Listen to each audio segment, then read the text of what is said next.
Welcome, everybody, to Broadcast Team Alpha, where we bring you cutting edge conversation while exploring the quantum possibilities. And I suggest that you buckle your seatbelt. Tonight, we are exploring the cosmic puzzle where brilliance meets curiosity in our star-studded, and that's an understatement, roundtable discussion where we're going to be talking about decrypting UFOs and the ET Enigma. We invite you to join our constellation of distinguished guests as we embark on this cosmic journey through the mysteries of the universe. We have people here who are renowned researchers, authors, seasoned ufologists, and each guest brings a unique perspective to the table, shedding light on the enigmatic phenomena that has captivated humans for centuries. I just want to send a shout out to our friends over at the Conscious Awakening Network. We are streaming over there now. And I want to thank you for being here. Thank you for supporting our channel. Thank you for your super chats. And without any further ado from me, Augie, please, let's talk about our guests. Yes, this is going to be wonderful. We have assembled some of the sharpest people on the planet to talk about what, why, and maybe how about the UFO and the extraterrestrial issue. Anything, absolutely anything is on the table. The nuts and the bolts about UFOs, extraterrestrial technology, ET, mental capabilities, spiritual capabilities, and wisdom that the extraterrestrials may have, government, ET cooperation, ET dangers, fake alien invasion, disclosure, and what about the cover-up? And all and anything you can think of is on the table. And we have with us, I want to mention everybody that we have with us, and I'm going to start on the left as it was on the flyer that was made up for it. I'm going to start with Dan Willis, a good friend of mine, and Christopher Harmon, Grant Cameron, Laura Eisenhower, Constance Victoria Briggs, Geraldine Orozco, and Ella LeBain. And I'd like each one of you to kind of mention a few things about yourself. You know, what you do, mention your books, and also in your talks, when you mention something that you're talking about, if you have written about it, refer back to the books. That will help the listeners to go and find more information about what you talk about. So keep mentioning your books there because that is a good reference for it.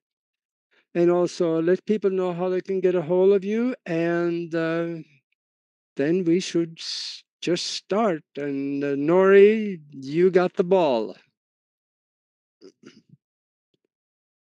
Uh-oh. Augie, did you want to go around the order of the flyer again and have everybody just introduce themselves, and then I'll start the I question. I did. I thought I did.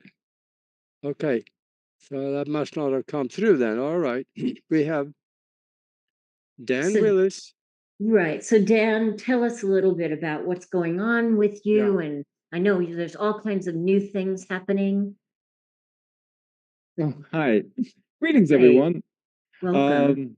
Yeah, there's some exciting developments happening in the last couple of years. I got involved in 1969 with my military experience as a top secret military witness, testified in Washington back in 2001. I've been extensively over the decades, studying all these different witness testimonies, secret space program people, documents, and everything. And, coming to my own perspective, in exactly 2 years as of yesterday, my dear friend Elena Danan introduced me to her contact's younger brother, who's a scientist that's currently on Mars right now. And in the 1980s, I used to work with quartz crystals with IBM's head scientist, Dr. Marcel Vogel. And so we could ask him some questions. So I've got about 180 pages of questions and answers, and I'm working with the science team. We're putting together some technology based on the information, and it's very exciting what we're learning. Wonderful. Wow. So yeah, go ahead, Augie, because I Yeah. don't have the Yeah, flyer. we have a next one up. Christopher Harmon, you're working with MUFON, so tell us a little bit about you. Yes, I'm Christopher Harmon. I work with MUFON, the Mutual UFO Network. I'm also an abduction counselor for people who've been taken or have had experiences. I also do a psychic viewing, healing, and influencing, and I'm a paranormal investigator on the side. And at times, you can also see me doing photography work as well. Wow, nice. Welcome. All right. Then Grant Cameron is with us. Tell us a little bit about you. Maybe also mention your latest book and let people know where they can get a hold of you. Yeah, my name is Grant Cameron. I had experience in 1975, which I had no interest in the subject. I sort of fell down the rabbit hole. I wanted to find out who knew what was going on, because I didn't really know what was going on. So I chased the Canadian government. I chased very important the former chairman of the board of the Institute for Defense Analysis for about 8 years, and then chased the president of the United States, and started chasing the intelligence people, trying to find someone who had the answer. 2012, I had an experience. It was, I call it the download experience that told me consciousness is involved. It came with absolute certainty, and I made a shift away from the nuts and bolts and the presidents and the conspiracy and all that kind of stuff to study consciousness. I've written on my latest book, I guess, is the UFO sky pilots. 36 people who have flown the craft claim they've flown the craft. All tell me basically the same story. And I've got 3 more books coming out on disclosure, which is the subject I hate the most, but I keep getting dragged into it. I've done 20 books and 5 on disclosure, a number from the consciousness perspective I've done on the paranormal inspiration, the whole idea of music, the involvement of music in UFOs. And my main interest, I would say now, is the nature of reality. What's really going on? This is, to me, is much more complex than UFOs. There's something that tells us that this phenomenon is telling us there's something about reality that we really don't understand. Yep. Thank you. Welcome. And Laura Eisenhower. Hey there. So I'm Laura Eisenhower, and yeah, I feel I was like just, I guess you could say, sort of born into it, just at least trying to process and understand. Um, oh gosh, everything related to ETs and UFOs and our governments, and um, I was recruited to go off planet. I was pre-targeted, and this all relates to the alternative 3 scenario that took place during the Eisenhower administration. So I've been researching and going through a lot of experiences that have helped me to shed light on what may have happened during his administration and events following that take us into potential ET government treaties. So I've noticed that there are some false narratives being steered. So a lot of my path has been about bringing about the research that I've uncovered and ran into very synchronistically to reevaluate and look at this question and what really took place.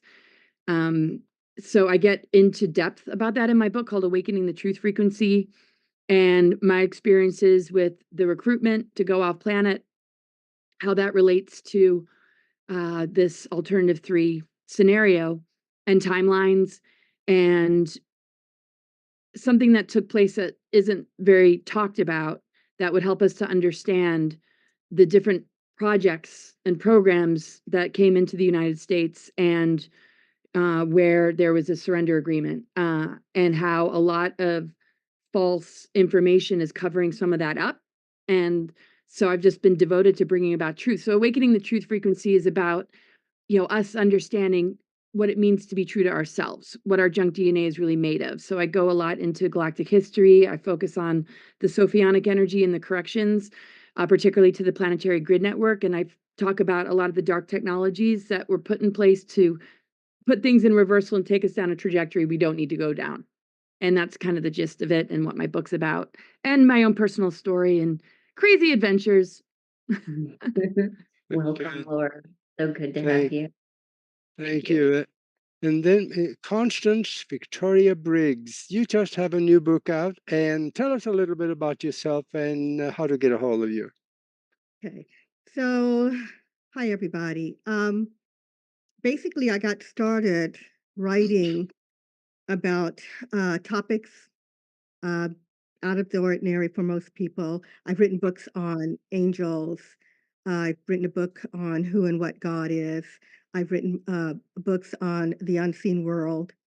And as of late, I've been working on books dealing with our galactic history and galactic mysteries. And the way I got started in all of that is because I've had a lifetime of, I guess you would say, paranormal experiences. And one thing led to the other.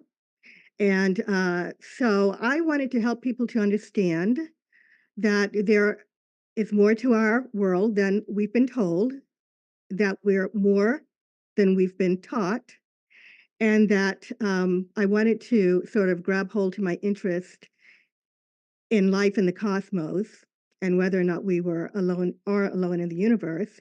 Once I discovered that we are not, and I had proof from my spirit guides, it's a really long story. Anyway, I've decided to help people to learn about life in the universe and unseen life here on Earth, and it just kind of goes on and on.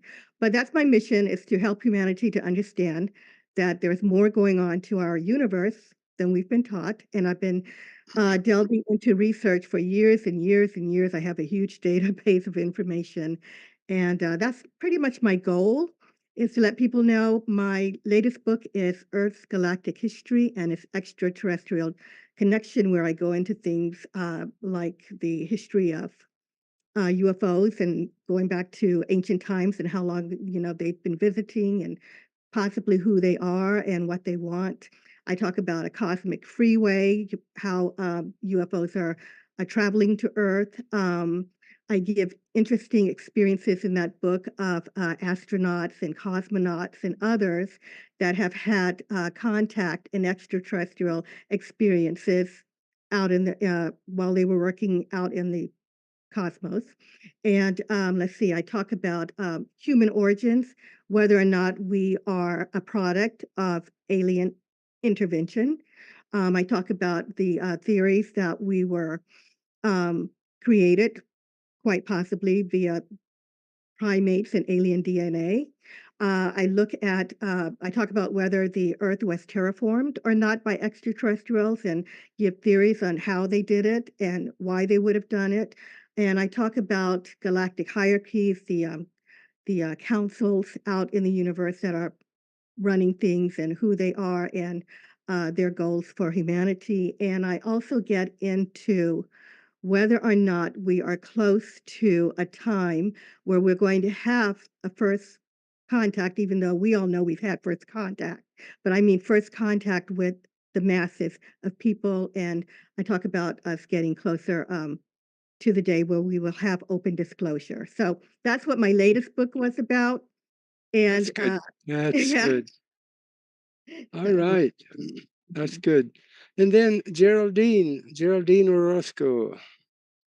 Tell us a Hi. little bit about you, your what you're doing for service to people, and how to get a hold of you. Yes, so my name is Geraldine Orozco. I'm an epigenetic psychotherapist and I'm a lifelong contactee. My work began going into deep meditation, and as a result of that deep meditation for several months, I had a conscious contact experience in which children were introduced to me as hybrid. This experience resulted in psychic abilities, and that led me into the research of our multidimensional body, which then led me into the question of what is the soul and how does the soul play a role in hybridization, or how do we exchange our life force with interdimensional consciousness, essentially. And that took me deep into the rabbit hole of the hybridization program, into looking at our original root race. How did we emerge? Are we hybrids? Is the human race hybrid? Do we communicate and connect with interdimensional beings? And what is the nature of that? If I have a hybrid mother.com, which is my support group, it's an international support group.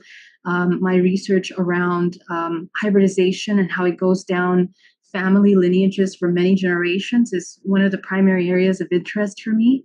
And essentially how we develop the cultivation of our life force bodies in order to ascend and be able to master these experiences in many dimensions, or at least become aware of them. So that's my area of expertise. And I've served people with my services and my research. Thank you. Sounds good. Wonderful. And then last but not least, Ella LeBain. Hi, thank you for having me. I have a book series called Who's Who in the Cosmic Zoo, and there's 5 books available right now. My 6th book should be out by the end of this year, which is called Heaven's Witness, on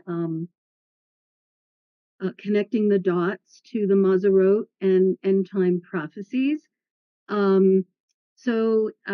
In 1995, I was living in Indian Rocks Beach, Florida, which is the Gulf of Mexico, and I used to go to the beach in the evening to watch the sunset, which with my neighbors, which is kind of a common thing that everybody does. And after the sun went down, I heard some rumbling, and long story short, basically saw a football-sized, disc-shaped silver craft emerge out of the Gulf of Mexico about 100 yards from the shore. And I was gobsmacked. I mean, it was just, I never even, I had no idea what was going on. I was in shock. But anyway, I watched it take off, go into the sky and become like a star. And then I saw like it looked like it opened up a portal and it disappeared. Well, I never heard of MUFON up until that point, but then that's when I was introduced to MUFON because a friend of mine told me that the local MUFON had received 350 calls that night from other people who had witnessed the same craft from different angles all around the shoreline. So that got me started down some deep rabbit holes, and I needed to know what was going on. And so at the time, I was doing astrology, professionally, teaching classes in a metaphysical bookstore, ETs, aliens, or angels, trying to discern this cosmic mystery.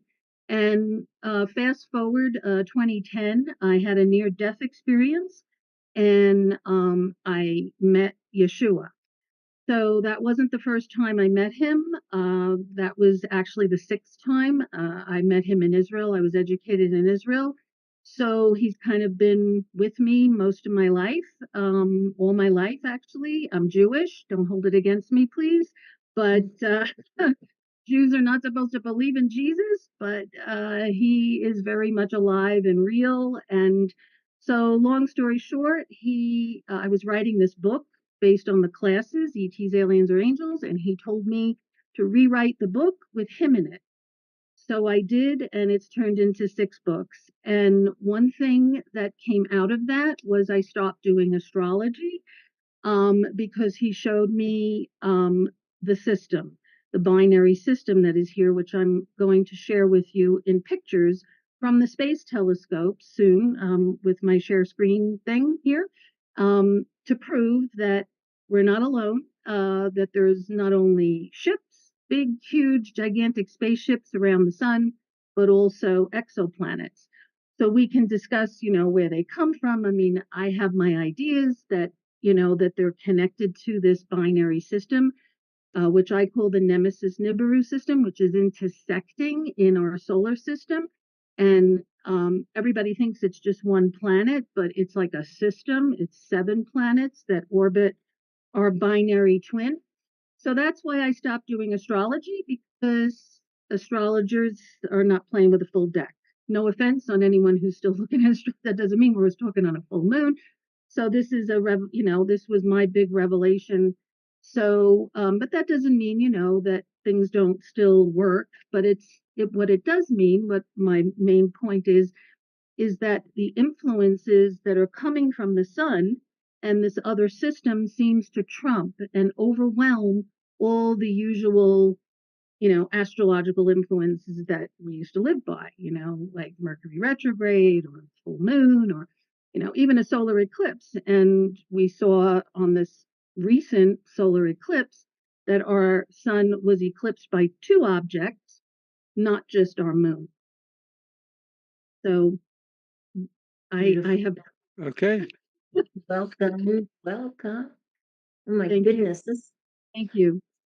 so exciting. So exciting. So I'm just going to put out our old our former, not he's not old, co-host Tom used to call it a crayon question, just kind of an opener question. So I'm just going to throw it out there that considering the recent surge of UFO sightings and now the government just beginning to do disclosure, what do you think is the most compelling piece of evidence supporting the existence of extraterrestrial intelligence and why? Anybody want to jump in and open that one up? Anybody? Well, I would say that the fact that multiple people, and I know I'm not alone in this, have witnessed with their own two eyes craft coming and going out of our oceans, that there's something happening from inside the planet. I think that is evidence that there is an alien presence coexisting with us. I can add that in 1969, I was receiving a official U.S. Navy secret report of a USO, unidentified submerged object coming out of the ocean off the coast of Alaska that was going to Chief of Naval Operations. And that was official, and that started my questioning. So yeah, there's either alien bases on the bottom of our ocean, which I believe are highly likely, or inner Earth exchanges or something of that nature. Mhm. Yes, I agree. And also, I want to connect a dot that it's in the prophecies. That was another big draw for me, was that this was written down 3,500 years ago, that this was going to happen at this time, at the end of this age. That's what the word end times relates to. It relates to the precessional ages, and we're coming to the end of the age of Pisces. We're very close. So all this stuff is supposed to emerge, and that's what apocalypse in Greek is, revelation, disclosure, and we're supposed to get all this understanding at the end of the age. But it's also going to come out of the earth. The prophecy says that there's going to be an alien invasion. So I know that you mentioned at the beginning of the broadcast about fake alien invasions, and then there's conspiracies that the government was going to do this and kind of stage something. But the prophecy says that there's going to be a real alien invasion that comes from inside the earth. It's very specific. So just wanted to throw that in. Wow. That's good. Yeah. Christopher, I saw you had your hand up. Yes, I can kind of add to this topic. I've been a starseed since I was a kid, and just recently had another abduction or taken a few days ago. And then I can say that, we talk about the fake alien invasions and we talk about, all the disclosure and everything. But I think we, the people who live this, we are the proof. We are the proof that that this does exist, and our stories are what's going to carry this forward. And with our stories, eventually we can be our own disclosure in a way. Yes. Well, we I can shouldn't jump. put all our eggs in one basket and depend on the government for giving it to us. I agree with Christopher. Disclosure is going to come from us and the whistleblowers. Yeah, yeah. And Grant, what do you think on that? Yeah, the best evidence is my evidence. I saw something. So when I tried to do a manuscript of that, I remember the publisher told me, Mr. Cameron, you may believe in this kind of stuff, count me among the unbelievers. And I realized that sightings don't go anywhere. I had my sighting, so I knew from that moment on. People can say whatever they want. I know what I saw. I saw it a number of times. I was within 50 feet. I was going to jump on the thing at one point. And that really doesn't go anywhere. The things that have sort of impressed me, because what I did is I spent my whole time trying to find high level people that basically confirmed it. So the first was Wilbert Smith, who ran the Canadian government UFO program. Everybody always makes this into an American story. The Canadians were miles ahead of everybody else. 1950, the Canadians wrote a top secret memo that is still, there's no denial. This is in the files of the Department of Transport. Wilbur Smith said, I made discreet inquiries through the Canadian Embassy in Washington, D.C. I was told the following things. Number one, flying saucers exist. It's the most highly classified subject in the United States. There's a small group headed by Dr. Vannevar Bush who are trying to figure out what's going on. The subject is of tremendous significance to the Americans. And we were also told by the American officials, this is 1950. We were also told by American officials that other things might be associated with the flying saucers, such as mental phenomena. So from there, I went to Dr. Eric Walker, who was the former chairman of the board of the Institute for Defense Analysis, which was where DARPA comes from. This is where Jason comes from. Walker was the head guy. We contacted him in 1987 about him being at a set of briefings at Wright-Patterson Air Force Base. He said, I was there. Yeah, so what? Nothing's going to change. Why should we change the rules to satisfy your curiosity? And so I found that very significant that we talked to him, and he was in the position where he confirmed basically the fact that this is all for real. Go study something else. You're never going to get the answer.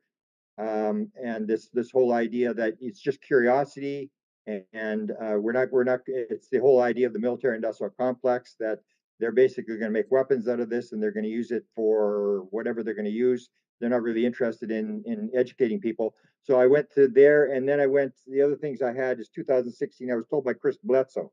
This is before Tom DeLonge came and the whole New York Times article. I was told in 2016 by Chris Bledsoe that the big man in Washington, whose name is Jim Samivan, said a number of high-level officials are going to come forward and they are going to say UFOs exist and they are going to force disclosure. And the biggest event that's ever happened in the UFO world is 2017. And the New York Times did the article that said, yeah, the government is actually working on UFOs.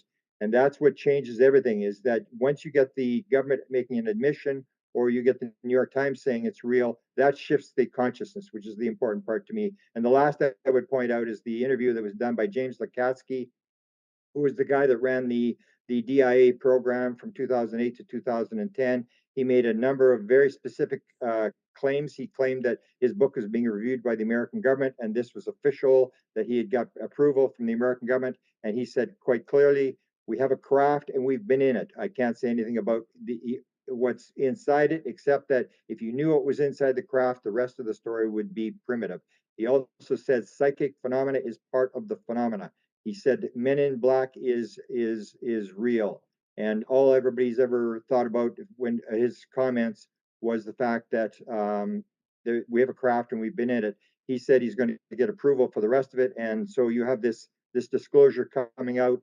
And I've just been I can't talk too much because I'm not the guy putting the money in. There's a major project. We've been contacted by the government. The government keeps doing this disclosure thing, and I've done 4 books on disclosure, and I just hate the subject. But I've got another one where we've been contacted by very high-level officials, including former director of the CIA, including former head of NSA, who is they're claiming, and it started, they're going to drop the story. So we'll see where that goes. They just keep doing this circle over and over again. They're going to tell us what's going on, and this leaking. And the last book that I'm going to do is called Drip Drip. So they keep doing this thing about dripping this and dripping that and giving 10 different stories so nobody knows which direction to go in. Everybody's bumping into each other and everybody's got different stories. And it may be another one of those, but definitely a film producer who's flying around and engaging these people. And it's all being caught on film. It's all being filmed. Yeah, Grant, isn't it amazing when we know that many different governments in many different ways have already confirmed that UFOs are real and the extraterrestrial presence is, and we're still running around asking, are we alone? Yeah. Wilbur Smith actually wrote a letter in 1959, which I put on the internet a number of times, where he said, this is 1959. He's just replying to somebody talking to him from a researcher from another part of Canada. He said, I can tell you that every government in the world has been officially notified of the existence of the people from elsewhere. What they do is up to them, and nothing you're going to do is going to change this. And basically said, and this is 1959, he said every government in the world has been contacted and told the true story. And I guess they're all playing the game of trying to figure it out for themselves so they get the military advantage, because that's what it comes down to. It comes down to number one rule is money, number two rule is money, number three rule is money, and the military controls all the money and the research funds, and it's all about weapons to them. It's about how we're going to kill people, how we're going to get the advantage over all the millions and billions of people that we think are our enemies. Mm-hmm. Well, Yes. I want to add something to what you just said, and that is that there is another body that is influencing why disclosure is not 100%, and that is the Galactic Federation.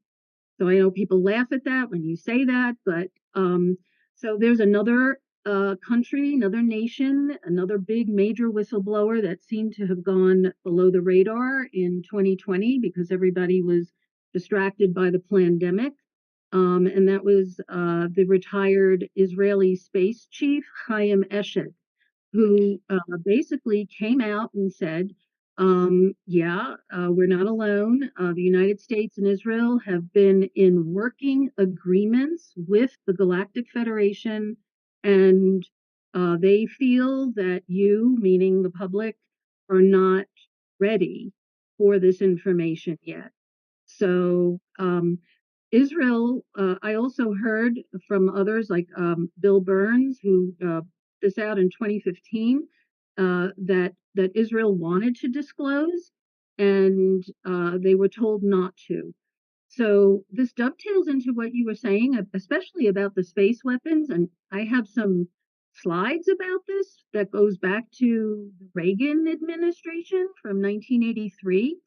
So one of my things that I'm proving and showing through executive orders is that Reagan put out an executive order in 1983 after IRIS, which was the photo that the NASA probe went to the edge of our solar system and brought back a picture. I can show it to you when you tell me it's ready. I'll do the screen share of Nibiru. We call Nibiru Planet X. It has many names. But once he saw that, that's when he went, okay, now everything needs to be covered up. And it got covered up in this executive order that went under national security. And that's when he, with his own words, dubbed the Strategic Defense Initiative, SDI program, Star Wars. He called it the Star Wars program, which was basically putting weapons up in space. So even though the narrative to that was given through the media was all this was happening to protect America from Russia and China, what wasn't being said was that they were preparing for a space war with an alien presence. So I unpack and prove this, and it's really hard to deny that this is happening right under our noses. But and one of my other conclusions is that the UFO cover-up and the Nibiru cover-up are one and the same. They're intricately connected through these executive orders. And when I did this research, the executive orders get rolled in because, especially if they come under national security, the succeeding presidents usually don't question it because they're on an as need to know basis anyway, so they just put it forward and they may add to it. So I traced this from Reagan all the way to Obama, and when Obama became president, he was petitioned by all these organizations to disclose what was happening with Nibiru, that it was coming in. And if I'm going to go back to the 80s, if you guys remember that famous trio, Reagan, Gorbachev, and Thatcher.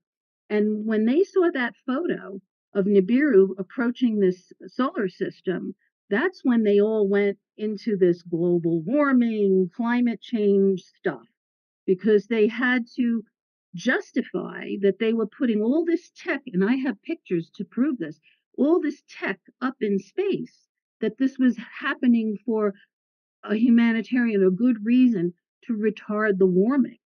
So, I mean, you don't go a day where you don't go outside and look at the sky being chemtrailed. I mean, that's Yep. just happening on our level, our atmosphere. But this is stuff that's like, put up there in space all around the planet. So there's a lot of lasers and Star Wars type stuff, and they've been experimenting with it recently. So this is something we're hearing for. That goes along with the one of the high-ranking administrators on NASA. He, in a speech, said that there will be an alien invasion before the year 2025. And within, I think, a couple of days, he was put out to pasture. They didn't fire him; they retired him with pay so they could control him. Wow. I think probably some of you have seen that article that came out. He said before 2025. That's this year. Well, So look at what just happened. yeah. Like we're not out of the woods yet. I mean, we may have like a little pregnant pause, but wait till the summer. There's a lot and I've heard stuff about May, so I don't know. I don't make predictions, but if you look at the prophecies, okay, and that's something not to be ignored because this stuff was written down years ago and it's all coming true, like it's unfolding like a script. I mean, the cast of characters are exact. They might have changed their names, like Persia, ancient Persia is now Iran, but they're still the same entity. They're still the same grouping. It's still the same powers and principalities and princes. So they call them princes that rule over these different regions of the earth. And that's why there's this cosmic war going on. So, whether it's nation against nation or, grouping or religion versus another religion or you name it, gender, it's a Machiavellian agenda to divide and conquer us. Okay. They know that we would be very powerful if we got united. Okay. However, if we all got on the same page and all plugged into some common denominator, we would be a force to be reckoned with. And that's what they're trying to dismantle in us by keeping us all divided over stupid stuff, big stuff, you name it. It's all there. I don't think they have to try very hard. From what I can see, they don't have to try very hard. Exactly. Division is the name of the game these days. It's about me. It's the main message to me is oneness versus separation. Once you go into separation, then it all breaks apart. And that's what the people on board the craft said. You become one with the craft, and whatever you think is what the craft does, and you can go from here to the other side of the universe instantaneously. And it's all about this idea of separation. But you got to remember that the beings are also in the cover up thing. They're doing this thing because you got to remember who you actually are. We didn't come here to learn what UFOs are. We came here to learn lessons. So it really doesn't matter what's really happening. The same as Martin Luther, the famous theologian from the 15th century or whatever. They did a seance and they brought him in and they asked him the same question. Now we ask the question, why don't the aliens land and tell us what's going on? And what they asked Martin Luther is, why doesn't God get off his fat rear end and do something and expose himself and tell us what's going on? And he said, because doubt is what it's all about. If the doubt was removed from your life, your soul would leave and never come back. And that's what it's all about. And so I sort of say that we should acknowledge and appreciate the fact that we really don't know, and everything comes down to what can we learn from what it is, rather than when is the government going to hand us something and give us all the stuff we want. Because Eric Walker, this famous guy, the high-level guy from Institute for Defense Analysis, asked us the dog car question. So when you figure it out, what are you going to do then? And he said, it's just curiosity. Admit it, you're just curious. And what's going to happen is once you figure this out, then it's just the next question. And for 99.9% of people, all this is curiosity. They just want to know. They have got no reason why they want to know. They just want to know because in like 100 years ago, we used to do seances, talk to dead people for entertainment. Now we go do sky watches and we do this kind of stuff because we've got the 2 cars, the big house, and our kids have been through college, and now we need some spiritual stuff. And we're still into this capitalist gathering of stuff, and we're gathering spiritual stuff to add on to all the physical stuff we've got. So you got to remember that the fact that we don't know, because until there's awe and curiosity, there's no advance in science. Science does not advance until people become curious, and that's why I think part of the cover up from the intelligence is they want you to figure it out. They're not here to bring us freedom, democracy, Jesus, McDonald's. That's the way we do it, and they're here to get us to figure it out. They give you little clues and hints, and we struggle with ourselves to figure out what's actually going on. Yeah, a lot of it has been figured out, and it has been written about, and it has been admitted by different people in government. And I think it is our job to claim that as truth and also spread that word to other people that will also now understand when they find out. But you have the other half of the government that's putting they actually said, like Jim Semivan said, if we wanted to kill you, we could kill you. We don't do that anymore. So what they do now is they just throw mud in the water. So you got a good story. You got like I talked to Tim Taylor, who was supposedly the highest guy in NASA. I talked to him, and he talked about his download and how he gets these medical downloads, how he interacts with the beings and stuff like that. This high level guy, and you get this situation where we want to just, for the sake of figuring it out, instead of trying to learn a lesson from what's actually going on, that everything, whether it's good or bad, we're gonna teach us a lesson. We got to take responsibility, whether we're responsible or not, as to if we were part of this. Did we? Because I'm big into like other stuff, like Michael Newton, the life between lives and stuff like this. This whole idea that we come into the world and that whatever situation we face, we planned it this way. And so the question is, why did you get into the UFO thing? What are we supposed to be doing? And rather than can we figure this thing out, it's why am I in this whole phenomena? And I've found from my own experience that I've been led, that synchronicities have happened, and I've gotten direction as to which way to go. I'm still kind of hang on there. I'm still kind of wondering though, why is the extraterrestrials waiting? There's got to be something in their mind. And I know, Geraldine, I know I think a while back we actually talked about that, but I'm not so sure where I remember what we actually talked on. Why do you think they are hanging on, waiting, and saying we are not necessarily ready when I think we are? Well, here's the thing, and one of the things that I was just going to mention about the original question, what is the thing that we see that is showing us, demonstrating to us that this is really happening at this time? I've been leading meditation groups since about 2006, like large groups, up to hundreds of people. And one of the most incredible things that I've witnessed and experienced over these many years up until now is the number of people that are willing to come out and speak about their experiences. So I think that that number is growing from groups of 100. 70% of the people are actually raising their hands and saying, I have some kind of interdimensional experience. And that's telling us something about many things. This is very much an inside job. And I think there's been a lot of research around the fact that it's a vibrational frequency that is sustained within our organism that allows us to be in alignment to tune into these frequencies of interdimensional communication and interaction. So this is something that humanity is experiencing. Every era, the human race experiences different things. In this era that we're experiencing collectively, one of the invitations is to learn how to master your ability to navigate this interdimensional communication. What does that mean? It means to train your intuitive body to be able to communicate, to become lucid in your dream state so you can become aware of what your fractals are doing. Now we have conversations of, MK Ultras and mind control programs that have been let out since the 50s and on all these things that, the government already has been knowing for a long time and utilizing the human technology against the human in many different ways. And now it's the time for the human to become aware of these internal technologies and to have some form of self-mastery over them. So I think ET contact is something that has to do with the internal human.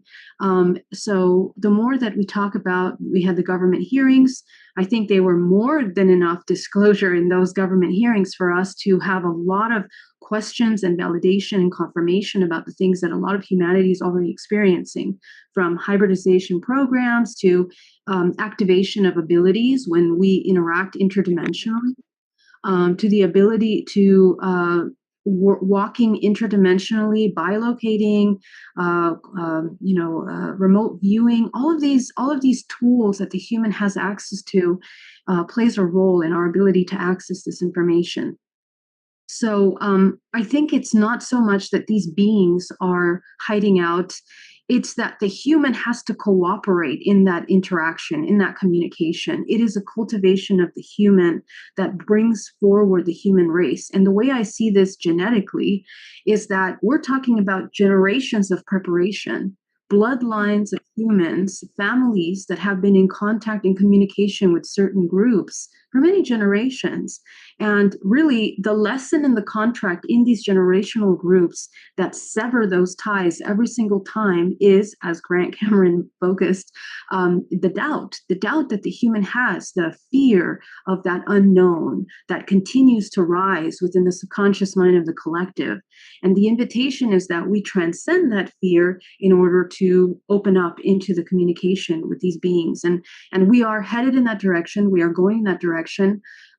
Technology always mimics nature. We see artificial intelligence and the massive amounts of information that is being computed by these systems. Well, our organism has the exact same capacity. And so we need to learn how to use that technology in order to harness this. So I feel that it's within the human that the power of communication lies, and the responsibility, really, at this point. Mm-hmm. Yes.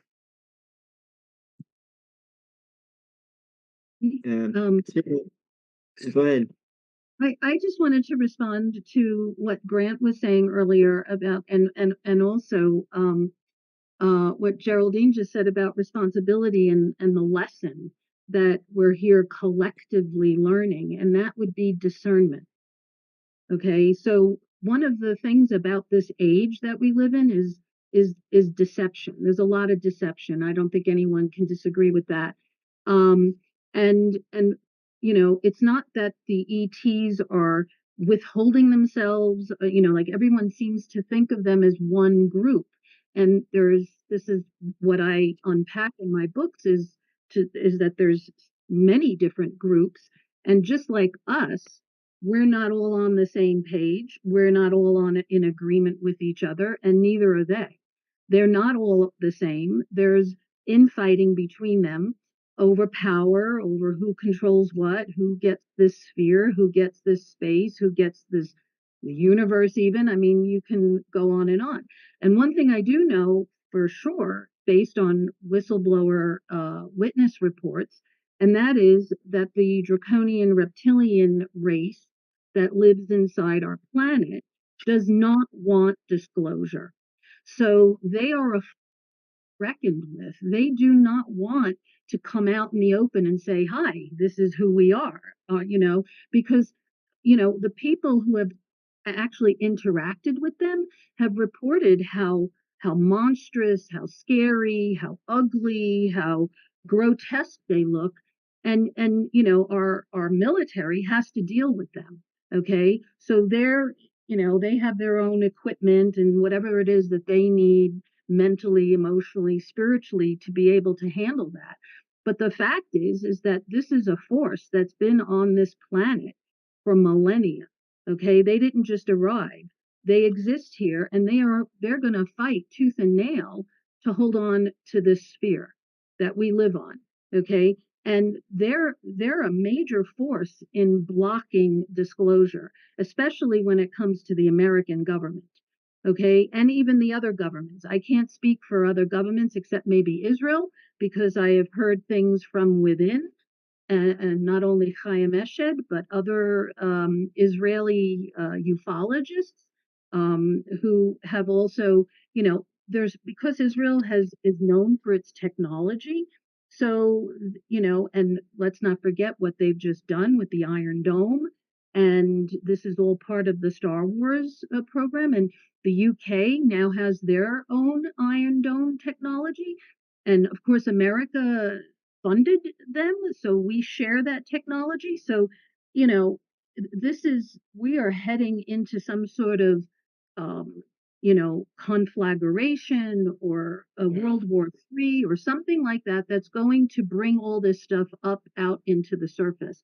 And that's why disclosure, I may be the only one that thinks this, but we can't put all our eggs in one basket, meaning you can't depend on the US government to come out and tell you everything that they already know and that they've been covering up for 75 years, because there'd be too much Monday morning quarterbacking. They have to save face. And also it's dangerous because they're being held, by all these agreements and contracts that they have with these beings for the technology, for the weapon, the space weapons. And, the stage is being set for this end time war that I don't think anyone can deny that is happening. Okay. And it's like, who's going to be on whose side and which group of aliens are going to be with which nation. So, that's a whole conversation, but that's what we're dealing with on the exopolitical level. And it's scary, but at the same time, as we already established here, we have to work on that inner technology. Okay? So if we're right with our creator and our consciousness and all the stuff that we've been saying, then we can handle what is to come. And if we're not deceiving ourselves in thinking, because I stand in the middle of these two camps all the time, I get hit by both sides, because the Christians, the Jews, they're all like in this religious spirit stuff, and they think, oh, they're just all demons, and that's a half truth. Some of them actually are, and the word demon is Greek for intelligences. So an artificial intelligence can be is neutral. It can be good or evil depending on who's pulling the strings or who's pressing the button, right? So, and then the other side is like, New Agers and everything. They want to believe that the ETs are good, like they can't be bad. You can't, because people just don't want that bubble bursted, that, oh, that they've been believing in a certain being all along. And what if they've been misled? What if they are just really great actors and actresses, that can imitate and, masquerade as a space brother and think, oh, I'm here to save you. And remember the movie? Remember the truth is stranger than fiction, where everybody thought they were here to save us, and then they ended up wanting to eat them. So, I mean, life's riddles are answered in the movies, and that's an MJ-12 thing. They made a decision back in the 1950s to insert these concepts into TV and film, and that's called soft disclosure, because they couldn't come out with hard disclosure to actually say this is this and that is that. Yeah, Pay attention to what's coming down in TV and film, because there's truth in it. I like to hang on to the disclosure issue just for a little bit longer, because we're hearing that the aliens are saying you're not ready yet. I hope they're not ready for everybody on Earth to be ready, because then we will have disclosure in the year 2756. No, if half the people that has reached the consciousness they're looking for, I know some of the New Age gurus are saying that half the people believe and understand that there's an alien presence, and the other half maybe it's just sitting back wondering. Is there anybody that wanna have heard what other people? Yes, Laura, please tell us. I've heard. I'm sorry. What was? Yeah, what is the percentage that they are looking for? They're not looking for. Service to others. It said 51%, like the tipping point. But if we're talking about what we're ready or not ready for, I don't think we're ready to be lied to anymore. I don't think we're ready for any more deception.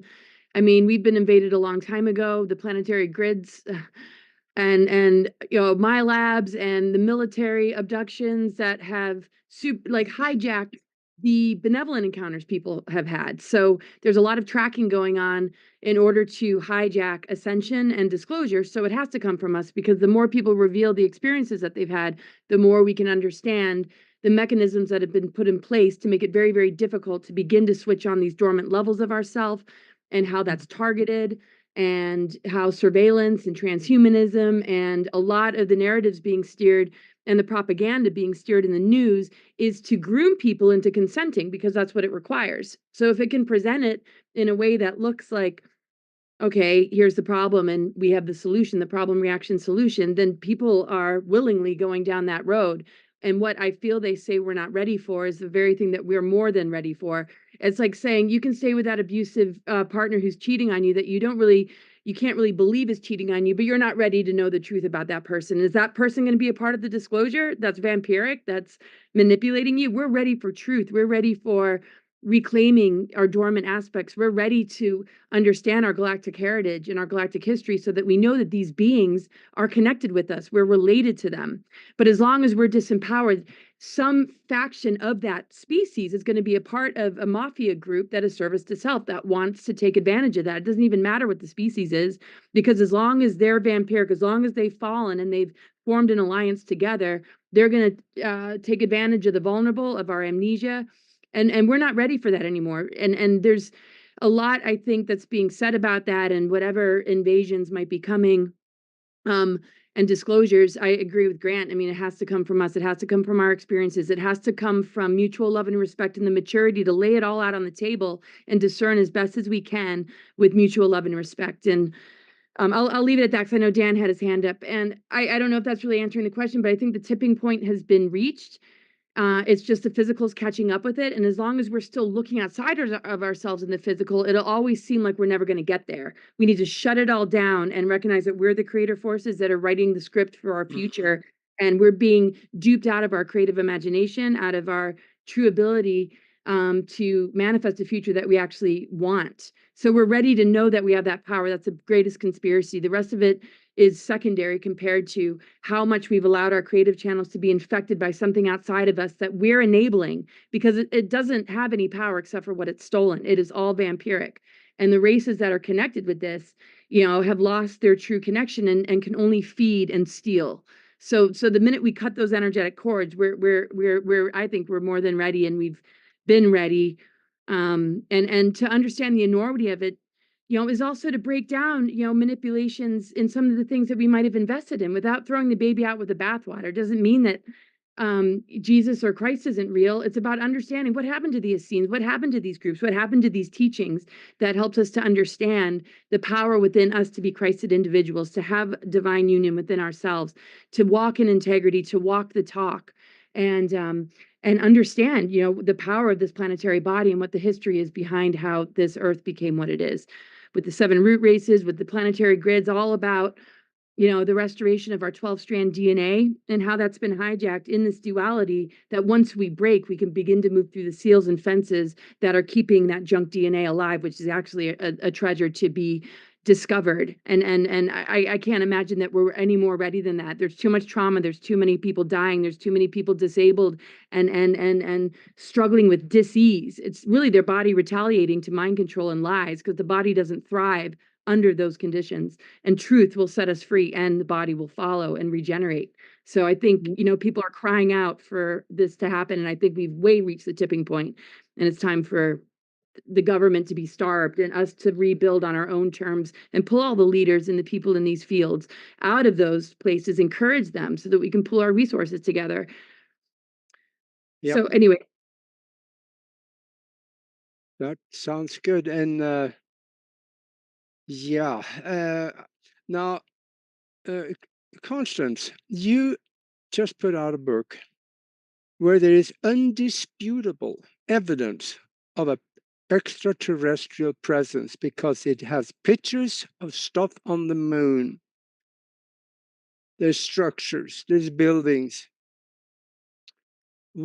Anybody with at least their toe out of the box should be able to look at that and say, wait a minute, something's going on here. I'm ready for more.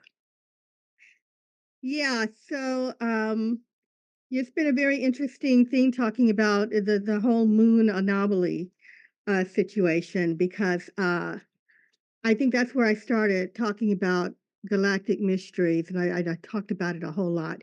And so my moon's galactic history and its extraterrestrial connection looked at the evidence of there being entities on the moon, or one group, or maybe several groups, whether or not the moon, we've all heard it, whether or not it was placed there artificially, is it a megastructure, what have you.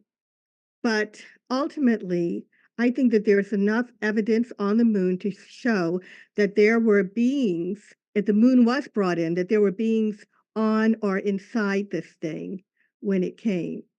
And the question that I posed was whether or not, if there were beings on the moon, if the moon was brought in, did they come to Earth? Does Earth have a connection with the moon where there literally was entities that left and came here?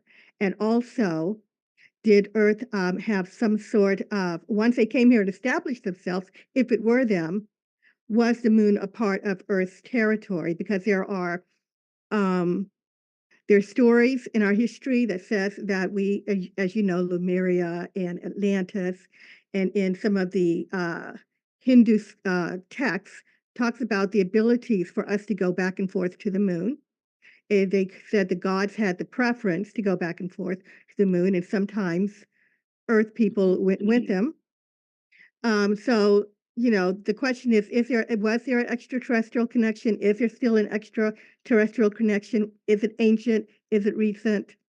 Are the structures on the moon that we see today a part of a city that is growing? Because if you look at some of the astronomers' research today, they said that it looks like there's, parking lots up there around the craters that look like ships are parked there full of lights. It looks like structures are going up. There's pipes, there's roads. But if you look at some of the some of the older pictures, not ancient, coming out from the 60s, from the lunar orbiter, from the Apollo missions, if you believe they went, they also showed that there were partial structures. A lot of those structures resembled some of the ancient structures on Earth. So there seems to have been a connection. I'm not sure now what your question was, Augie. I think I've Well, lost track. I was looking for support of the fact that the disclosures already happened. Well, yes. So the disclosure has happened. I mean, we've had our first contact, we've had our disclosure. For those of us in this research, we know there's someone on the moon. Someone, came in with the moon. The moon is not a natural satellite. So yes, we've had that disclosure. I talk Yeah. about, for example, there was one astronaut who wasn't even on the moon. He was in a space shuttle. He said that he witnessed an extraterrestrial talking to a astronaut, and those two didn't see him. So somebody knows what's going on. Yeah. And he said that the extraterrestrial was dressed in a space suit very similar to the astronaut. So yeah, there's been disclosure, but the extraterrestrials, as far as I'm concerned, I don't go, I guess, as deep as some of the other people. I'm a little bit more simplistic because I believe that the extraterrestrials are waiting for us to grow up. Now, where did I get that idea? I listened to the Andromedan ambassador, Alex Collier. I've been listening for him for years. And he said something that struck me. He said that the Andromedans told him that we are not allowed to know yet because they're waiting for humanity to grow up, that we're still a warring race. We're destroying the earth, all of the stuff that we've heard, but that's the problem. But they said there's a timeline when we are supposed to know, and if we don't stop what we're doing as far as our nuclear weaponry and destroying the earth, and they're not going to let us destroy all life here, they said they may have to step up that timeline and show themselves to the masses on earth, and if we don't grow up, that there might be a consequence. Now, what struck me is, what the heck is that consequence they're talking about Yeah. if we don't grow up? So they're saying they're giving us a little bit more time. But as far as that, that 0.5%, I don't know. I feel like they're waiting for the masses on earth, in every corner of the earth, if we can, to know that they exist. And I agree with Ella that they are using sci-fi to educate us. It's kind of, become a thing. It's a well-known thing that they are using our science fiction, our social media, books, to educate us and get us ready for the idea that there's other life in the universe. One of those people, by the way, I love this story. I'm probably all of you have heard it. I talk about it all the time because I love Star Trek. So Gene Roddenberry is famously known to have sat in on channeling sessions by a woman named Phyllis Schlimmer, and she was channeling beings that were in space in Earth's vicinity. And these beings told her that they were from different worlds and that they were working together on this spaceship, on this crew. I guess it was for the Galactic Federation. I've also heard for the Ashtar Command. I'm not sure which of it they were, but they were working together to bring peace in the galaxy and kind of monitor. But the idea is that Gene Roddenberry famously created Star Trek from those channeling sessions. And it's interesting, if you look at the little Star Trek insignia, it does look like an A. So anyway, but so I'm sorry, Archie. His series is, worldwide known, and it has opened people's minds. And I think that they are waiting for more and more people to get to that point. I just want to say that Constance is right about that. I actually sat in one of Phyllis Schlemmer's channeling sessions. So yes, Gene Roddenberry did. He used to visit once a week, and he got a lot of fodder that he used to put into the scripts. And I think what you were referring to, Constance, was she channeled the Council of Nine. That's what they called themselves. So, and that's where the idea for Deep Space Nine, which was one of the later Star Trek series, but that was actually produced after Roddenberry died because they took all his notes and then they put it together. But yes, he did get a lot of fodder, but he was also friends with two of the major admirals that were working on the secret space program, and they would feed him information and give him ideas to put all this future space tech into these scripts. What started out as space cowboys, that was Star Trek's original idea, and then Lucille Ball got behind them, and she was the main producer, and then the Star Trek series took off. And there's 68 different technologies that was introduced in the original Star Trek that is now our reality. And they used to say, oh, it's science fiction. Well, they worked with scientists on, actual, real scientists to make sure that the scripts were viable, that it wasn't just fantasy, that even though it wasn't science that we knew yet, it was science that was future. And that's exactly what has happened. I mean, it's turned into, it became prophetic in a way, because our reality is, we have cell phones, we have those, doors that go back and forth. We have all kinds of, there's 68 different tech that was introduced in the original Star Trek that is our daily life now. So there's something to that, Yeah. for sure. Dan, I see Dan. Yes. Oh, Yes. I just wanted to say that you know, the Office of Naval Intelligence, you know, with Admiral Leslie Nielsen and Admiral Rick Kubota, uh, the U.S. Navy was working with the Galactic Federation for a long time and actually gave the script to Gene Roddenberry, and the Prime Directive is actually a real thing, and that is why I was, you know, wondering for many decades why the extraterrestrials just don't reveal themselves, you know, to everyone. Are they doing something sneaky? They don't want to, but it turns out that there actually is a non-intervention clause in the Prime Directive that until we reach a certain level, that, you know, interstellar capability, and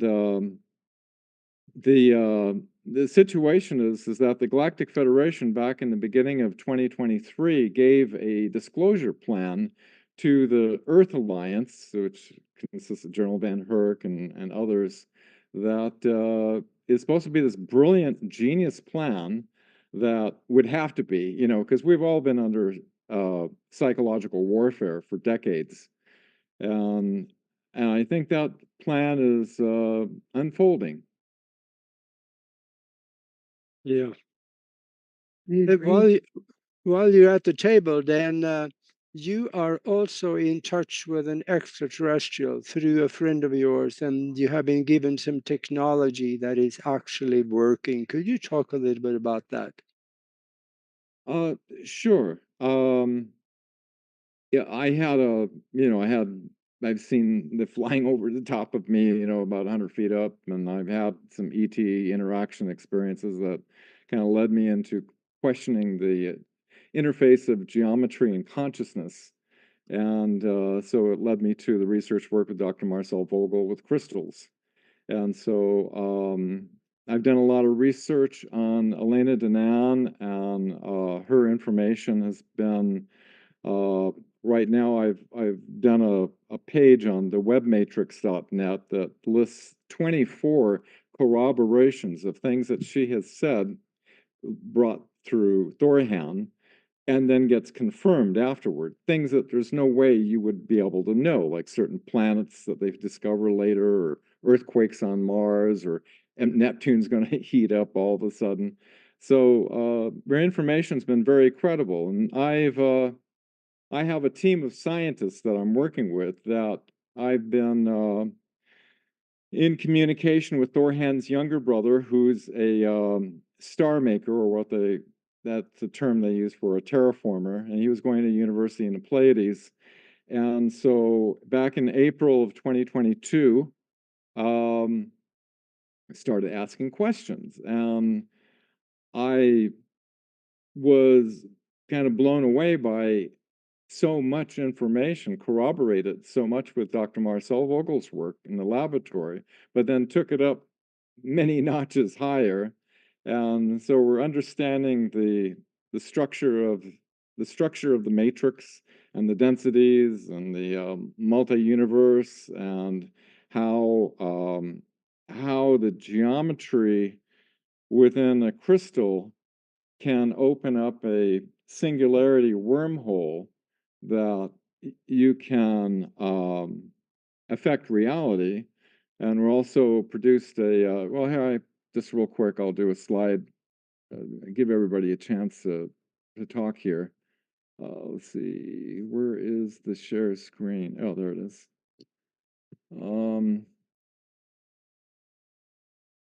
Okay, this is me back in 2001.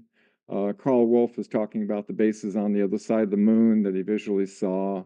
Donna Hare described how the astronauts were told to keep secret what was going on. This is Elena. This is Thorhan, her contact. This is Jan Hanaredian, who I've been communicating with via Elena for the last over 2 years. This experience I had with the being, Dr. Marcel Vogel. We're cutting crystals. It's a camera project I worked on that could tune backwards and forwards in time. Let's see, I'm going to go up here. What we've discovered is that the crystals, when they're cut in accordance with the lattice structure, they create a very interesting thing that happens with these two vortices that come together that are counter-rotating and opens up a phase conjunction node into the singularity. And what we were doing was, excuse the slides here going real quick. We created this, what's called a frill generator crystal. Frill is like the life force of the universe, and that we're using 2 coils of copper and silver that are wound opposite, and they're pulsing it at this particular frequency, and it's creating this energy, and it's how they actually power their planet. I did this presentation back last year and presented this technology for the first time on our planet. What happens is the two vortices come together and create what's called the eye of the crystal. Has to do with certain geometries. Let's see, bear with me. I don't have the slides organized here. This is how the spacecraft work with the torsion fields that are going in perpendicular to each other with this mercury plasma. Actually, the crystals are in the center core. And here's like in the flower of life, I just created this geometry. You can see the pyramid angle, 51.84, is the angle of the pyramid, and how pentagonal and hexagonal geometry fit together. It wasn't really a regular slide presentation, but so we're producing this technology that the frill can actually go in and it can heal your body because it removes disharmonics inside your body. And it can also be fed to irrigation lines that makes plants grow incredibly. There's a whole lot more to this that I can't cover in a short period of time, but it's been some amazing scientific information and insights onto, what these crystals are and how it interfaces with consciousness. And yeah, it's been exciting. I'm working with my science team, and we're putting together some technology, and hopefully can bring out some practical application technology that people can use and put to use on this planet, and also give credibility to my dear friend Elena Danan, who I know it sounds pretty controversial, some of the things that she's saying, but when you look into it, you can see there's a lot of credibility of what she's revealing. Yeah, that's interesting. And I wanted to hear from Grant also. We were talking before the show just a little bit about maybe he could let us know a little bit about what he thinks the spiritual capabilities or knowledge that the extraterrestrials, at least some of them, may have. Well, I think that's the main thing when you get into it, is that's what they're trying to get across. Is this is all, if you got to remember who you actually are. You are not the puppet on the stage. You are playing a puppet on the stage. You are actually a multi-dimensional being that has no beginning, no end, and you just came here to play a role. And that's the whole idea about figuring out what we are. Now, you have people talking about it now. A lot of experiencers, when you talk to them, they'll tell you all these messages. 54% are talked to about oneness and love, all this kind of stuff. But I want to make a comment about all this technology, because Wilbert Smith, the guy who ran the Canadian government program from 1950 to 1954, was dealing with an alien by the name of Alpha. And he also talked about the spiritual component to this thing, that consciousness was part of this thing.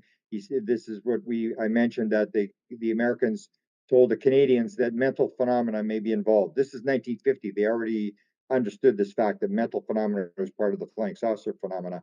And his communication was with an alien by the name of Alpha. And you get a lot of people. I remember I did the interview with Betty Andreas, where her husband was very upset about the government watching them and into his computer and stuff. And I said, well, does your wife get downloads on how the craft flies? And he said, oh yeah, she draws all sorts of diagrams. I said, well, are you surprised the government's trying to figure out what's in your computer? They're trying to figure it out as well. So experiencers, a lot of experiencers are getting material. I talked to Tim Taylor, the NASA guy, and he talked about the 40 inventions that he had, the one that he put on the space shuttle. And I remember him telling me, and he made millions of dollars on this invention. And he told me that he said, you know, Grant, the last thing I remember the night before I woke up with that idea in my head, the last thing I remember that night was a hooded figure standing at the end of the bed. And I said, really? Could you see its face? And he said, no, I couldn't see its face.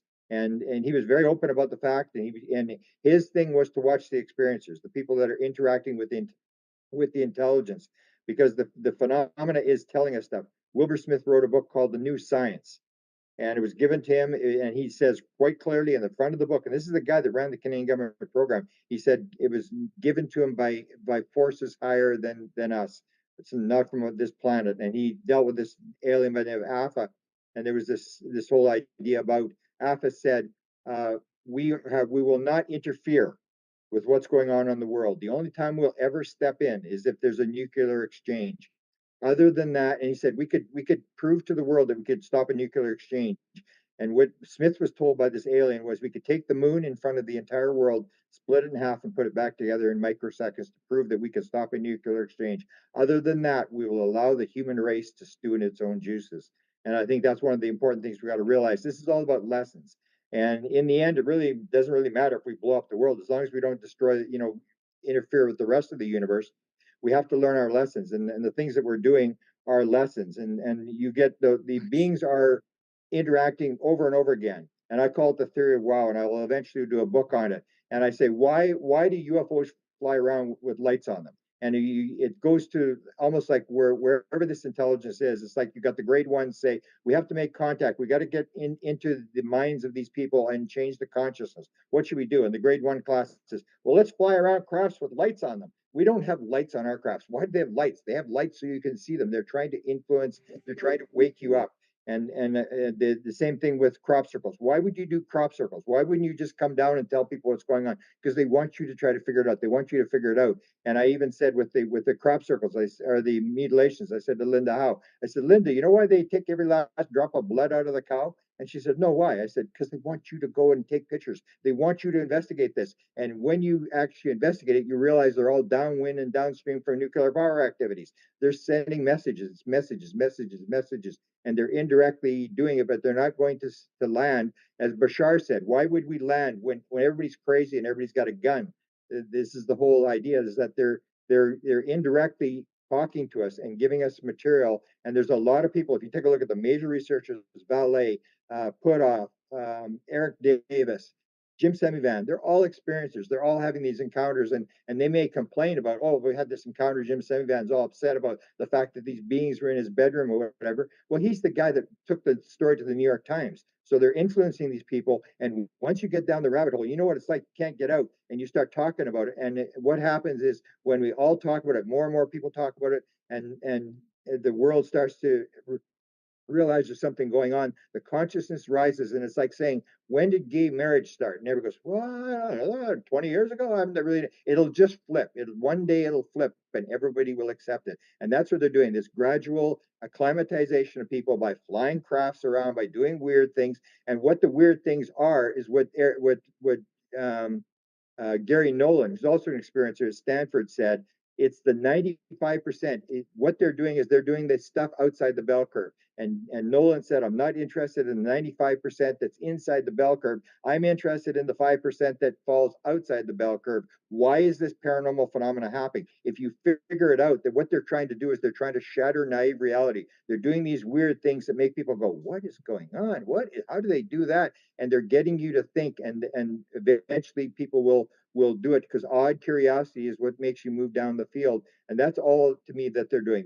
They're dragging us along. If they wanted to take over, they could land and take over. If they wanted to land and tell us a story, they're not. They're doing this indirect thing where they're making us figure it out, because it's the 5%, and that's where the Nobel Prizes are. When you try to figure out what's going on, and you realize the world is not the way we think it is. Even the 2022 Nobel Prize was given for spooky action at a distance. If that's true, the whole thing was, is there time and space? If there's no time and space, how big is the universe?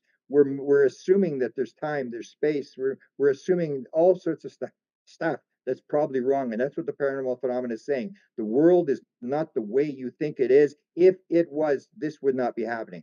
And they're doing these weird things to move you away from your preconceived notions of how the world works. Yeah, Ella. Hi. Well, I agree with you. And you remember that movie, Don't Look Up, a couple of years ago? Well, Yeah. look. No. Would this be a good time to share the screen to show the spaceships around the sun? Yeah, around the sun, yes. That'd be good. Christopher, I see you. To dovetail what Grant was saying is that, this is another piece of our reality is all the space tech. And, this isn't secret. What I'm going to show you is not like, private, confidential. This is public. This is out there. And you can go anytime to any of the tech sites, the NASA, the LASCO coronagraph, the SOHO, the SETI, the GOES, all these different satellites are online 24/7 showing what's going on around the sun. So just, you can access it. Oh, I have to hit share. Right. Okay, there it is. So I see. Okay, are you seeing the whole thing or just the side thing? So this is the whole thing. Good. Okay, so that's these are actual photos harvested from the space telescopes. Okay, and what I'm showing here are planetary objects, exoplanets, because they're about size to scale about 8 to 10 times bigger than Jupiter. Okay, so they're huge, and they're showing up around the sun. That doesn't mean like they're right in the sun, but they're in the sun's space because we are in a binary system. So that's another thing that we all grew up thinking, oh, we only have one star, but binary stars are common in the universe. So as trinary. And Nemesis is the brown dwarf, which is a dead star. So that means it's not radiating, but it is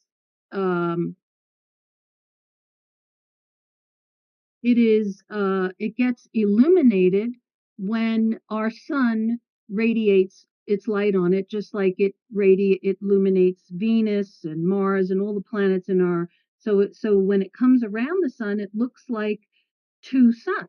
It looks like twin sunrises or twin suns, and we've been catching this in telescopes all around the planet. The further south you are, the better views you get. There's a observatory in Hawaii called the Wormwood Observatory, and they are tracking this. Also, the Vatican, of all the institutes on this planet that you would think it wants to control the disclosure narrative, never would I have thunk that it was the Vatican, but the Vatican is heavily involved in this research. They have two of the world's most sophisticated telescopes, and they are tracking Nibiru and aliens. One of them is in Mount Graham in Tucson, Arizona, and then the other one is on Vatican Hill in Rome. And they're controlled by two Jesuit priest astronomers. So that fits into Bible prophecy. I was just going to go through the slides so you can see. All of these are actual photos from the space telescopes. So they are looking at the sun in every hue, all the different colors, so that they're studying the sun, they're watching everything. I don't have what I do have it on my on this is just an illustration of this system. that, Nemesis is the brown dwarf, and it has 7 planets that orbit it. And we are seeing some of those planets intersect in our solar system. Now, Nibiru is the one that's all the way out there, and it still hasn't arrived yet, but it's on its way. But it's like a parade of stuff, of space junk that precedes it, and Earth is going to end up in its path. So the debris tail is what it's called, and it's just full of all kinds of asteroids and comets and meteorites and fireballs. And this is was written in stone in the ancient Sumerian tablets. So I knew Zachariah Sitchin. I got to interview him in 1995, and then I studied with him, and then I started getting into all of his material about it. And here's a piece, in terms of conspiracy and disclosure stuff, is that him and the NASA a chief astronomer back then, Robert S. Harrington, they both had a meeting, and Harrington was basically going based on what the space telescopes were telling him, and Sitchin was coming from the ancient records from the past. And anyone who knows Zachariah Sitchin, he's written 12 books called The Earth Chronicles, and his first book was called The 12th Planet, which was basically about Nibiru. And the reason why they called it the 12th planet is because the Anunnaki, who came from Nibiru, they counted the planets from the outside in. We count from the inside out, from the sun, and like we're the third rock from the sun, but they counted from the outside. So then there were all these shenanigans that went on recently, I'm sure you all know, where they demoted Pluto. Well, Pluto's now starting to get reinstated again, but the reason that they did it was to cover up this system. So now they've just come out recently with, yes, there's another planet at the edge of our solar system, and they're calling it Planet 9, because they've been trying to, discredit, disconnect from the past. And let's face it, they've been doing that for centuries. The Roman, what I'm showing here is, everything you see in blue and red are all from the space telescopes. I just connected it because to me it looks like the Death Star, and because it has a hole in it. But what we are seeing were two. There were 2 of them that showed up around the sun, and we're seeing this on a regular basis. This planet eclipses our sun every 28 days, and they know about it. So they have gone to great lengths and spent tons of money to put all this tech up there to cover up these eclipses. So what happened on April 8th, when the whole world was watching the solar eclipse from the new moon, was there was another planet that eclipsed the sun. And I have that video. I don't have it right here. It's on my Facebook. Anyone can go and look. It's tagged, like kind of pinned there. But what you're seeing in the stereo behind is you see the moon go over the sun, and you can see the video and the timestamp. So that was the moon. And then like about an hour or so later, another planet eclipses the sun, but it's coming from a different direction. Okay, so the moon didn't do an about face. The moon didn't reverse itself and go one way and then go the other way. It was another planet that eclipsed the sun on April 8th. So, this is where the truth is stranger than fiction, because we were introduced to the binary system through Star Wars. And isn't it a coincidence, if there is such a thing, that today's astronomers are now calling these planets Tatooine planets after Star Wars? So when they see when they see planets in binary systems, they're calling them Tatooine planets. So this was my spiel that I was sharing earlier about the connection between the presidents, and I didn't actually finish. I went as far as Obama, and I said, well, he was petitioned by all these different organizations to disclose Nibiru during his presidency, and he said no. So I don't have to go over who he is, where he's from, the whole program he was involved in growing up, and the CIA and the Mars jump room and all of that. That's, I'm sure all of you know that. But he basically said no. So, he did not want to disclose anything. And then, of course, his earmark, uh, you know, bill was the Obamacare bill, which was like, 3 feet thick. And if everyone remembers that famous part where, Nancy Pelosi came out to the media and they all said, "What's in the bill? What's in the bill?" And she said, "Well, we don't know. We have to pass it first before we can read it." Remember that? So Hmm.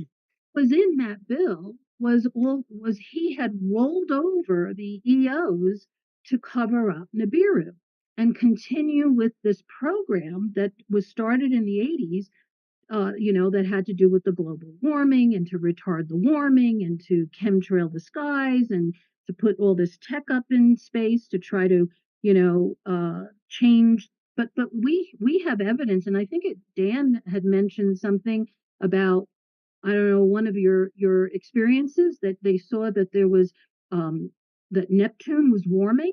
Well, I can confer that that is true because we have seen that all the planets in this solar system uh, are experiencing some type of climate change, and that's because of perturbations from this system. So this is the picture, the one on the top, the purple with the green hue, and that came from NASA's IRIS, the Interface Region Imaging Spectrograph, that was shown to Ronald Reagan in 1982 and 83, and that's when the EO got started. And that's what I'm basically describing here and how that got thrown together. But oh, I'm sorry, I distracted myself and I didn't finish telling you what happened after the Obamacare bill went through. So all of that was wrapped up. You know how they wrap up pork and they put all these things in these bills and nobody really knows what it is. But when it started to unravel was when Trump got into office. And remember his promise, what said he was going to do on day one, and he did it, was to unravel and dismantle Obamacare. And once he did that, pop came Nibiru. Reagan had even gone so far as to make it like to delete Nibiru out of the dictionary.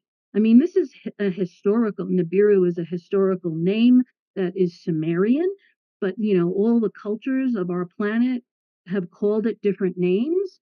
So like the Greeks called it Hercules, the Hebrews called it the destroyer, the Chinese call it the red dragon, but he went so far as to delete that name. And when you look at Google Sky, there are things in Google Sky that when he did this EO, you couldn't even see this part of the sky. They were blacking it out. But now, after Trump kind of dismantled all this, now it's kind of come out because they haven't put that back together again. So that's why we're talking about it. And that's why it's not illegal anymore. And then they were killing scientists. They were doing all kinds of horrible things. But this is my kind of thing that I was sharing earlier about disclosure and Nibiru. So we're not only seeing planets, we're seeing spaceships. We're seeing these huge, gigantic motherships show up around the sun. I mean, we know that there's planets. We have our planets, Mercury and Venus, but there's all these other planets and moons and these huge spaceships. And these Yeah. spaceships, here, this is just to show you all the tech that's up there. And that's not everything, but that's like Yeah. a handful. It looks really busy. It looks really busy up there. Yeah, Thank very, you so very Ella, busy. that's Yeah, amazing. okay, cool. That's enough. Yeah, thank you. I got And then to. thank you. Just before we finish up, I kind of wanted to jump to a little bit of a different track, and that would be the consciousness, the spiritual, the soul track, whether we talk about ours or whether we talk about theirs, right? What is the role, right, of our consciousness and our spirit and our soul, or theirs, right, in making a better outcome or creating more of what we want? I love King. Yeah. Yeah, Oh, I gotta hit this. I'm sorry. I wear bifocals. Oh, thank you. You I did it. got it. I get it. Yeah. I'm a little challenged if I got bifocals. Okay. You're talking about Soul Trap? You're saying Soul Trap? Yeah, no, yes, I'm talking about consciousness, soul, spirit. What role does that play in all of this, whether we're talking about ours or theirs? I just would love to go down that path. I'll just say a few words. I feel our soul is what uh, is our journey that we bring with us, and we have bleed throughs or things that come up from the past, and it's really how we're able to allow our ego and our mind to just kind of live on a deeper level and do that sort of deeper inner work and be soul centered. I feel that's the 5D energy, is being more soul centered, moving out of 3D, which is personality matrix, the world of appearances. When we're soul centered, we're already there, and we're able to access the realm of spirit and be guided by that higher intelligence that I feel our higher self is connected to. And the work of integration allows us to really anchor that and ground that in the physical plane, so that whatever forces out there want to separate us from that and remove us from intuition and our higher mind and our sort of ascension process, which to me is all about advancement, but it's really about waking up what already is, what's dormant in our DNA, what is, already encoded in us, that life gives us enough experiences to begin to, unlock. And I think all the life events that we go through are opportunities, but it's been um, hijacked in a way so that we give our power away to something outside of ourselves, to either drug it, to mask it, to define it, to label it. And we get further and further away from our soul, our intuition, and our ability to really, progress. And I feel transhumanism is to separate the soul energy from the human body. And a lot of species are looking to regain that because they lost it. They lost their capacity to really pay attention to it. And I feel it's the vehicle, body, mind, spirit integration, soul awareness, finding soul-centered friends, soul mates, living on a soul-centered level is where you're going to appreciate life's journey and all the adversities, and you gain wisdom and more awareness of all that you are instead of all that you're not, or more disconnect because somebody else is defining it for you.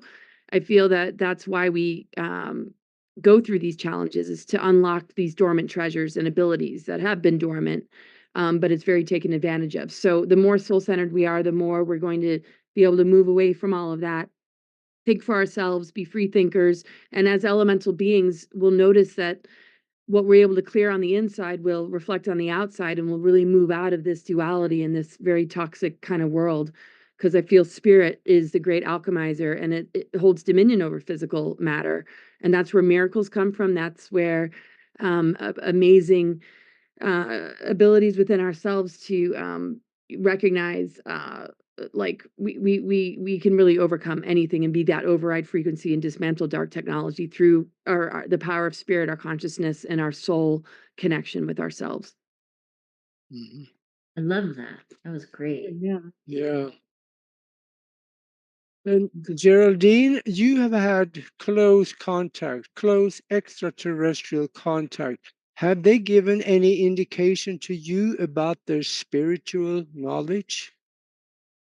No, but rather, much like Laura was mentioning, how this is very much an internal uh, process. I mean, you know, we need to understand kind of the nature of this reality in which we very much project and co-create this reality, this shared experience, the world, all of the things, all the good, all the bad, everything from the military elements of this realm to the highest ascended masters and light beings are all kind of an interconnected network of consciousness that emerges from you.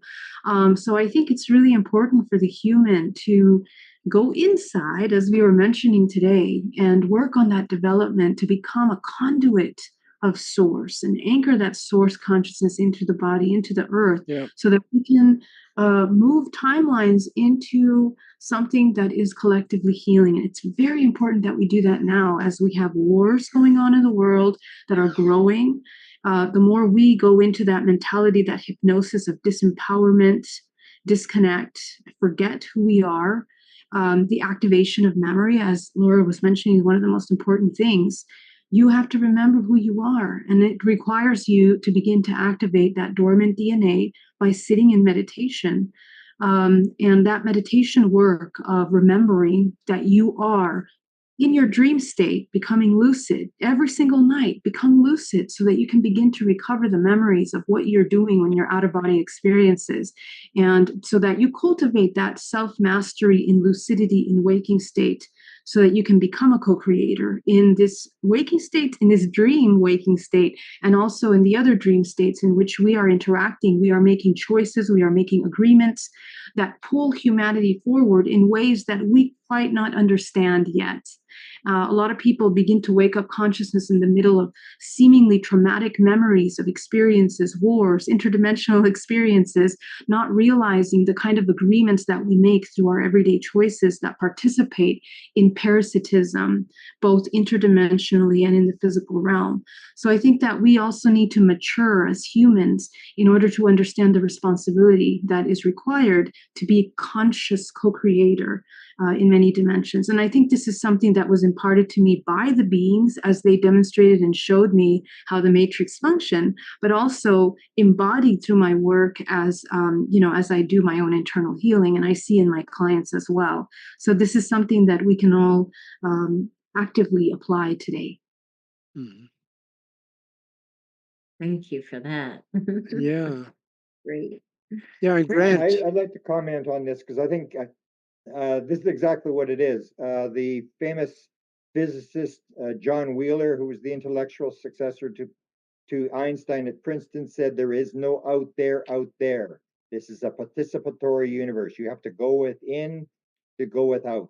It's all Maya. It's all consciousness. It's all an illusion. And it's whatever you vibrate with. So if you vibrate at a low level, you're going to pick up low level stuff. And if you go do as I did 2 books on Mission Rama people, and I say the Mission Rama people have this thing where you raise your vibration to interact, and the beings lower their vibration.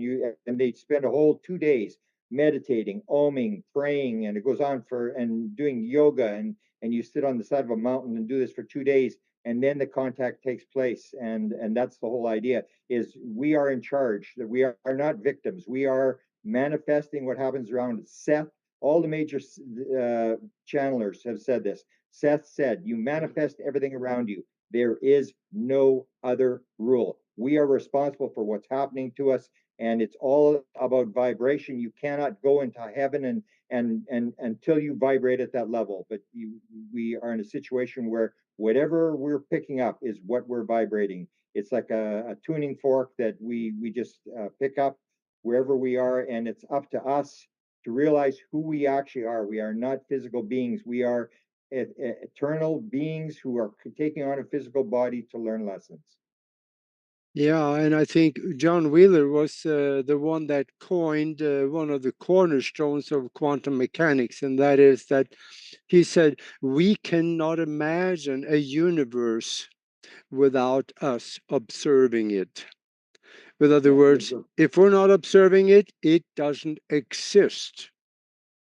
Yeah, There are and that's I think what's part of the big the stuff that the government, whoever's in charge, I wouldn't say it's the government, the people that control this know this. As I said, in 1950, they already said, we were told by American officials that other things are associated with the flying saucers, such as mental phenomena. They knew this in 1950. They knew they had a live alien that was talking in their heads, and they knew. And that's what they may not want you to know, is the fact that there is no physical world. It's all vibration, and everything you believe is probably going to be wrong, because we base all our stuff on what we perceive. We think the world is flat because it looks flat. We think the sun goes around the earth because it looks like that way. Everything that we perceive is going to be wrong. Everything. Yeah. Yeah, and that's why we can clearly say we live in a mind-created universe, because James Gates, a physicist also, he says when we look deep in the equations explaining the fabric of space, we find computer language. We didn't put it there, but it shows up. And that's how the universal mind maybe expresses itself in our illusionary existence as computer language so we can understand it. Yeah, and I'm doing a book now that has all these crossovers. The best example of the spiritual component to UFOs is my friend Ron Johnson, who's a Mormon out of Utah. He told me that his being, whose name is Elby, took him to the spirit world. He was with his mother in the spirit world, and she took him and she said, "Ron, when you die, you're going to go to this building." And he said, "Look like a little tiny temple, a Mormon temple." And she said, "When you die, you're going to go in this room." And then he said to me, he says, "My mother, who is, and this is as real as a real experience." He said, "My mother took me into the building." He said, "You know what, Grant? It was like 100 times the size inside as it was outside." And I said, "Hey, like, was he in a UFO?" Because that's the big thing that's now revealed about the UFO, that the UFO is 30 feet on the outside, as Chris Bledsoe told me. It's the size of a football stadium inside. And then, so I'm thinking to Ron, like, are you in a spirit world inside a Mormon temple, or are you in a UFO? And you see these crossovers over and over again, or they start talking about his mother showing him crystals, where you look in the crystal at a certain angle and you can see the history of the world. You see all these crossovers and you realize it's all the same thing. It's just taking different ways of expressing this world and the consciousness that interacts with it. Yeah. Gosh. We've got about 10 minutes left. So how about if we just go around and just take a few minutes, each of you, and whatever is, kind of bubbling up for you that you'd like to talk about. You can talk about yourself, your site, your work, whatever it is. We'll just go around so everybody can experience each of you personally one more time. And we'll start with Geraldine, please, up in the upper left-hand corner. Hi, yes, thank you. It was a very, very great honor to be here. Amazing conversation and very important discussions. I'm a clinical hypnotherapist and I work a lot with experiencers. If you're an experiencer and you would like to learn more about that, particularly in the integration process of your experiences, very happy to be of service. And also, I have a YouTube channel, Geraldine Orozco, which I have lots and lots of free content on these topics of the application of trying to activate your higher faculties. So please do reach out to me. I'm going to also be speaking at many conferences this year. You can find that on my website at Geraldine Orozco. And thank you so much, everybody. It was an honor to be here. Thank you. Thank you. So good. And then we've got Ella. Ella. Oh, hi. Yeah, thank you so much for having me. It's been real. It's been great and good to get to know some of you and meet you for the first time, and find out all that we have in common. So that warms my heart. And you were talking about the soul, and I have to agree with Laura that we do have to cultivate our soul relationships, especially with the creator of our soul. And that's kind of what my work points to, is to help people to get back to that, because religion has wounded so many people and turned them off of who the creator is and who God is and who Yeshua is. And so, that's my humble attempt to help in that regard. Discerning the Great Spirit, Holy Spirit versus the religious spirit, which is the counterfeit. And that's what's held a lot of people in bondage and vampirized and all of that. So, the battle is real, over our minds, our souls, our bodies, and we have to just press on and connect with the Lord, because what is happening around us is bigger than us. It's bigger than us. So we can't do it all by ourselves. That's right. So if anyone wants to see the rest of the presentation that I was sharing, it's on my YouTube, and I'm also going to be sharing it on Thursday night with Dan Harari, Paranormal Tonight. So you can go to my Facebook or my YouTube to see that. Thank you. Thank you, Ella. So good. Christopher, hi. Hello, Any and closing thoughts? Yeah. it's been a fantastic evening, and I want to say thank you to everybody. If you look back at how far we've came over the years in the field of ufology and just in life in general, having been taken aboard craft numerous times, one thing I have learned is that when you look at life in the past and look at life in the future, it's all the same. It's just a matter of how we perceive it. And if we could all switch our thoughts and minds in the world to more of just a steady positivity and peaceful harmony, I do believe they would come down and they would reveal themselves much sooner because they have told me that we were all one cohesive unit. We just need to get on the same page. Beautiful. Sounds good. Thank you so much, Christopher. Thank you, Dan Willis. Oh, yeah, it's interesting. My perspective is, back in 2021, the regressive extraterrestrials been removed from our planet. It's a matter of our civilization taking care of cleaning house on its own planet. Then we'll be able to possibly join the Galactic Federation of Worlds and be able to receive the benefits of the technologies like the med beds and all of this. But I agree with Laura. It's the inner work that we have to do, each of us, because we're all each a fractal in this matrix, what Jenhan calls this planetary matrix, that it's like this morphogenic field. Each one of us is affecting it. And the more of us become awake and aware and raise our frequency, the more it affects this interconnected web that we're all connected with.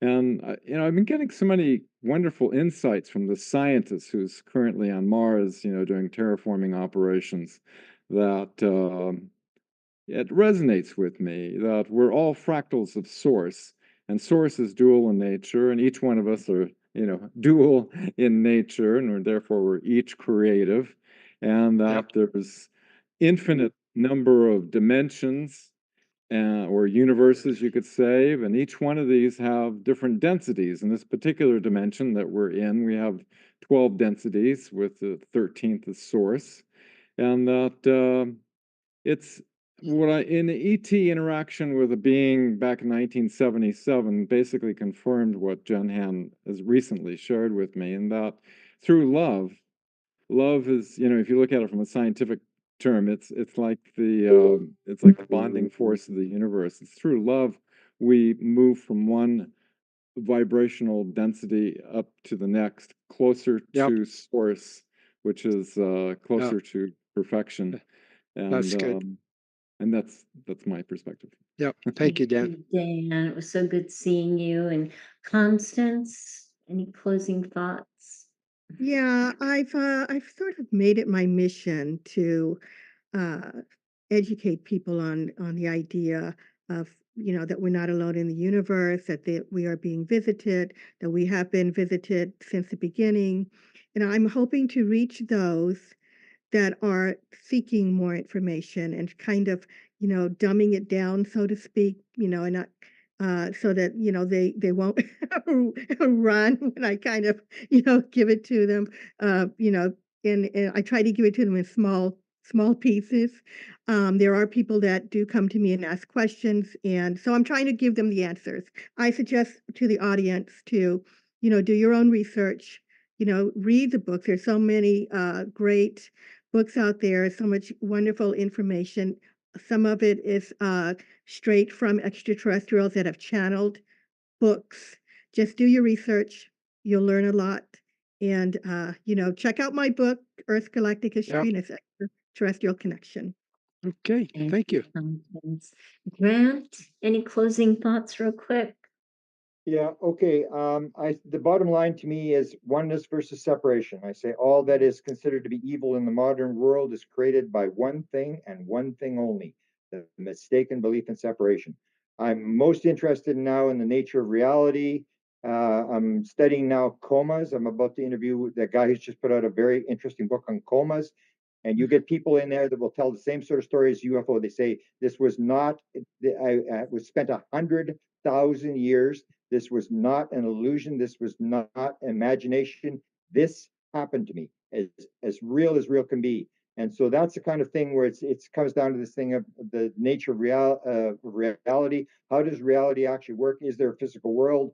Is it made out of consciousness?